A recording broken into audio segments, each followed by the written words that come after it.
Last week's corporate earnings from mega-cap tech companies showed massive investments in AI are ongoing. Beyond mega-cap tech, we see a clear beneficiary: infrastructure. Most investors could increase their exposure in our view.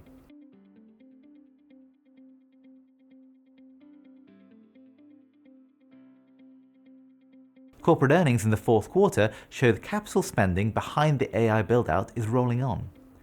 This is a boon for infrastructure, which has typically been viewed as defensive. Beyond the AI build-out, other megaforces, such as the low-carbon transition, support long-term demand. But valuations do not yet reflect this. On an enterprise value to EBITDA basis, publicly listed infrastructure equities trade at a steep discount to their long-term averages.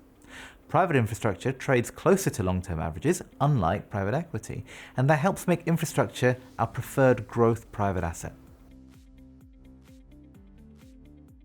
Infrastructure is diverse. It spans transport, energy, telecommunications, and water and waste management. And investors can access it through both debt and equity vehicles in public and private markets. Yet most investors, including large institutions that typically dominate illiquid investments, are underallocated. Our analysis shows that a typical US corporate pension with risks comparable to a 70-30 equity bond split has infrastructure-like exposure of just 4 to 5%.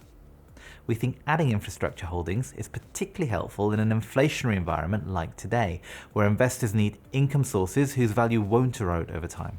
Infrastructure's cash flows are often supported by regulation and long-term contracts that adjust with inflation. This offers predictable income over the lifespan of investments. Two risks are commonly cited for infrastructure. First, an AI burst could choke demand for data center and energy infrastructure, though we think this is unlikely. Strong legal protections and infrastructure contracts help mitigate these risks. Second, higher real rates could push up the expected return threshold for infrastructure. We think this risk is the greater of the two and reflects structural forces like large government deficits and heavy bond issuance. We like opportunities in infrastructure. Megaforces like AI are driving long-term demand, and valuations don't yet reflect that. We think most investors can increase their exposure.